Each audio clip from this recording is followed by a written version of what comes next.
Hey, welcome back everyone. So today we're going to list the top 10 reasons a person might want to move to Dallas, Texas. Last week we did a video on the top 10 reasons you might not want to move to Dallas, Texas. Now, some of the things on today's list, you might find kind of similar ones on the other video. Now there's a reason for that. I kind of list things that you should expect if you're moving there to kind of make you aware of them. Things like the heat. I hate the heat, but you have people that's one of the reasons they'll want to move there. So you might find weather on the reasons to move to Dallas. It's just a weird thing. People are all different. Perfect example, when we moved to Portland, I love the rain. My wife cannot stand it. She's since gotten used to it, but that's just it. People are different. So you might find a couple things that are, on both lists. Not a big deal. But before we get going, I thought I'd answer a question that I've gotten a lot lately. And it's why I make videos like this, why I'm making lists about cities and towns and states, whatever. The reason is, that's what I'm interested in. I've traveled all over this country. I've lived in a bunch of places, whether it was in the military or doing comedy or something like that. I've lived in a lot of towns. I've met a lot of people in these cities. I've been to a lot of different states. It's what I do. I like doing things like that. A lot of people like to go to Europe or Asia for vacation, maybe some tropical island in the Pacific or in the Caribbean. Not me. I do like those places, but I'd really prefer to drive to a small town someplace in, Idaho, and just kind of take it in. I don't need to go visit Mount Rushmore or the Statue of Liberty here in the United States. Those are great. I think a better thing to do is experience small towns and the little things they have there, or big towns, big cities, it doesn't matter. The United States has a lot to offer, and it's really, really interesting. What got me kind of interested in this, when I was in the military, I read a book called Blue Highways by William Heat Moon. He was a young college professor back in the late 70s, early 80s, that packed up his van one summer and just drove the country, taking back roads mostly. He met people, went to small towns, stayed in small towns, and just went through, like Louisiana, Texas, Arizona, up to Colorado, Utah, Oregon, and then back the other way, mostly taking small back roads. It was such a good book. I loved it. I think I've honestly read it twice, all the way through, and maybe a third time I just browsed through it over the years. It's a great book. If you like my videos and you're kind of interested in this thing, you'll really love this book. So I'll leave a link below it so you can order it on Amazon or whatever you want to do. But all that being said, why don't we get to today's list, and then we'll get on with our day. So here's my top 10 reasons everybody's moving to Dallas, Texas. Number 10, sports. Like I said in my last Dallas video, this town is crazy about their professional sports, and they have one in every single league. Football, baseball, basketball, hockey, and even soccer. So you could root for your home team all year round. How cool is that? And if that's not enough, again, like I said in the past video, they're crazy about their high school football. So bad that they've made TV shows, movies, and written books about it. If you want an example of that, watch the TV show Friday Night Lights. But if you really want an understanding of it, watch the movie Friday Night Lights. It was directed by Peter Berg in 2004, one of my favorite movies. I read the book before that. If you want to have your eyes open to how crazy people get about their sports in Texas, read Friday Night Lights. I'll leave a link below. Number 9, restaurants. Dallas has more restaurants per capita than any other city in the nation. Who would have thunk that one? These people love to eat out. These people love to go out to eat. I look forward to this every single time I go to Dallas. Some of my favorite stops I make every single time, Babe's Chicken Dinner House and Mia's Tex-Mex. Both phenomenal food every single time. I don't think I've ever had bad food at those places or bad service at either one of them. Actually, at Babe's Chicken Dinner House one time, I got my food. The girl thought, that chicken doesn't look like it's cooked well enough. Pull it open. I'm going to be back in a minute. That's what she said. Pull it open. I'm back in a minute. I pulled up. I said, no, it's fine. She goes, I don't believe you. And she took my chicken away and brought me back a new dish. And it was perfect. So yeah, that's the type of place they are. It's a really cool place. Now, that's those type of restaurants. Now, their own separate category in Dallas is the barbecue. Barbecue in all of Texas is amazing. If you're from anywhere in Texas or around Texas, you know this already. I don't have to explain it to you. The one place I would gladly live above if they let me, the Slow Bone on Irving Boulevard. Oh my God. I'd go there. I could start smelling it through the air conditioning like a mile and a half away, it seems like. Probably closer to a half a mile, but you could smell it from a half a mile away. I'm not even joking. And my mouth's actually watering right now thinking about it. The Slow Bone on Irving. If you go to Dallas, you got to eat some barbecue there. Number 8. Dallas people are friendly. People in Dallas pepper their sentences with sir and ma'am and howdy. It's like the obligatory greeting. If you spend more than a week in Dallas, you'll start getting that Texan drawl and you'll be all in with the rest of them in no time. They're very friendly folks. People from New Jersey might think this is kind of weird because people from New Jersey are pretty much rude all the time. People from California might think this is a pleasant surprise because they're really not as fake as most people from especially Southern California. And people from Oregon, they'll just think it's normal, except for the y'all thing. They don't say y'all up here in Oregon. But everything else is pretty much just like Oregon, as far as the friendliness. And everyone has a truck, so you can always get someone to help you move. Good news, 20-year-olds. Number 7.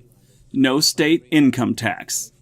I don't have to explain to you how cool that is. Everybody loves money. Well, unless you're like a 20-year-old working at a McDonald's or some other place like that, who is so used to people swiping their cards they forgot how to count money. That always sucks. I actually gave this 19-year-old-ish girl a $100 bill at Best Buy one day, and she sat there and stared at it for a minute like I gave her a beaver pelt. She didn't know what to do with it. She stared at it and finally went, okay.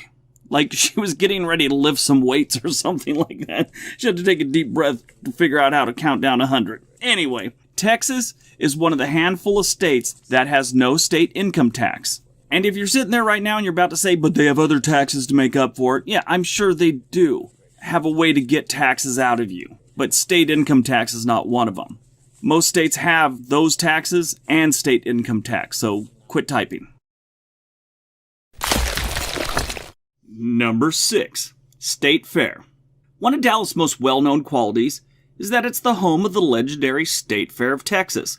Little side note to that, if you call it the Texas State Fair, you could be corrected. I don't know if that's a big thing, but it's happened to me a couple times. Held annually just east of downtown, the State Fair of Texas attracts about 14,000 visitors the opening day. So it's crowded. It goes on for a while, so you don't need to go the first day. It's a little weird.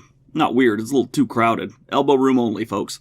What do they come for? Well, Big Tex, of course. He's a 55-foot cowboy mascot. He's huge. Really, he's kind of cool, but that's not why they really go.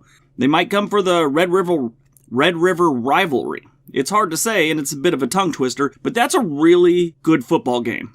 It's a rivalry between the Texas Longhorns and the Oklahoma University Sooners. This has been going on for a very long time. It's been going on 116 years to be exact. Actually, as I make this video, next Saturday is the 117th meeting, I believe. So yeah, it's been going on quite a while. It's held at the Cotton Bowl. Now this is the other reason people go. The fair's menu. High-fat fried foods, including deep-fried Oreos, Twinkies, pork ribs, deep-fried Jell-O. Yeah, I said that, deep-fried Jell-O. Deep-fried butter, chicken pot pie. There's also a mac and cheese dip also with that. They've even learned how to batter Coca-Cola. It's like they have some crazy scientist in a deep fryer in an underground bunker at the Cotton Bowl or something. He never learned the dangers of cholesterol. It's really strange. Texas State Fair, the State Fair of Texas, whatever you want to call it, is one of the greatest things about Dallas. Number 5. Jobs. The unemployment rate in Dallas is high. I said employment, not unemployment, like so many other cities. It is one of the best in the country. Every month, it seems like I see some big company is moving a manufacturing plant, a headquarters, or a shipping hub to Dallas or a Dallas suburb. This city is corporate friendly and it shows. A lot of good jobs and a low cost of living. You can't beat Dallas for that. And before anyone leaves a comment, I'm sorry you can't find a good job. In Dallas, you are the minority in this category. I don't know what to tell you, but I could tell you to quit typing.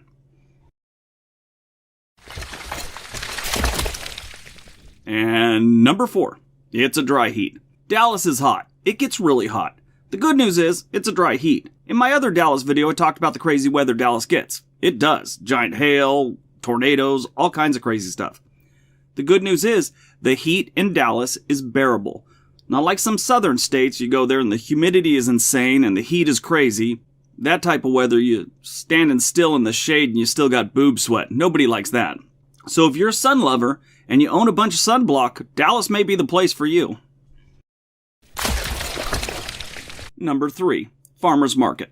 Okay, so I get it. A lot of you right now are going, farmer's market, why? And it doesn't matter to some of you that are probably watching this. But I'm here to tell you, one of the top 10 was, do they have a good farmer's market? Now, if that does matter to you, good news. Dallas has the largest in the U.S., and it's been there for over 100 years. It's open every day, all year round. I saw a poll on MSN a couple years back about things people consider before they relocate. A good portion of the United States love their farmers markets. I went once and realized what I thought was the greatest farmers market in the world here in Portland was a sad fruit stand surrounded by good-looking college girls. That's because it's held at the Portland State University. So if you like fresh fruits and vegetables, Dallas may be the place for you. Number 2, it's growing the right way. Dallas is ranked 4th as one of the top 10 most moved to cities in the U.S. That was for 2016. When you take into consideration all the things I've listed so far, or the 100 or so things people will tell me I forgot in the comments, it's no wonder. The reason I say it the right way is they are building housing for the future. Not like Portland and a few other cities that kind of slowed the new home building process as people started moving in and created a nice housing crisis. Dallas and the suburbs are building. This is a great way to keep home prices and rent prices down. Now this is compared to a lot of other major cities.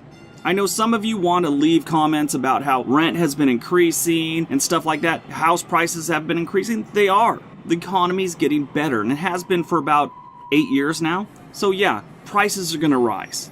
But compared to other major cities, Dallas isn't half as bad. So if you're going to leave a comment about that, please don't. Just listen to my words. Compared to other cities, Dallas isn't as bad.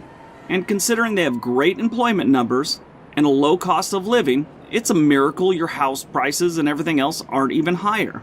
On top of that, they're expanding the DART train system faster than any other major metro area. That's their train that goes around downtown and it's starting to branch out into the suburbs. Well, it has been for years, but they're making a lot of progress to get even further into the suburbs. Dallas has a lot of suburbs that are laid out over a major part of the land.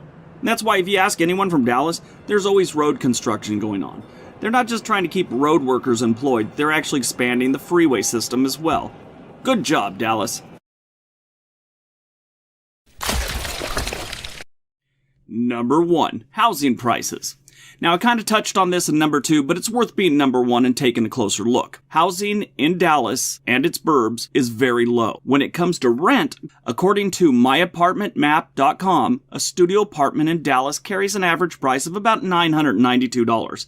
A 1-bedroom apartment averages about $1,000. A 2-bedroom apartment is right around $1,400. If you're paying much more, take it up with myapartmentmap.com. Not me. That's just where I got the data. Or data, if you're from the South. Let's talk about buying a house. The median home value in Dallas is $168,000. Now, Dallas home values have gone up about 7 to 8% over the past year, according to Zillow. And Zillow also predicts it'll go up about 4% more in the next 2 years. That doesn't sound like good news till you compare it to other cities. In Phoenix, the median home price is $217,000. In Los Angeles, it's $570,000. Seattle, it's $700,000. I won't even go into San Francisco because it's nuts and it changes every week. Dallas has home prices that you would normally find in cities with high crime and a bad economy. Dallas has neither. Compared to other cities this size, crime is very low in Dallas. I know someone's going to leave a comment about some section in Dallas where it's this crazy gang war and violence and they're really hard gangster types. I get it every single time. I got bad news for you. Dallas is not that bad.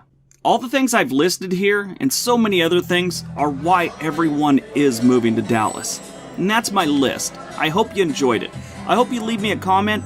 If, like I said, you're interested in this stuff, don't forget to maybe download or buy that Blue Highways book. It's really good. I don't usually pimp out a lot of stuff on my videos, but this one's worth it. But hey, I appreciate you watching. Don't forget to leave a like, leave a comment, share this on your social media. If this is your first time here and you haven't subscribed, please do so. Have a good day, everyone. Be nice to each other.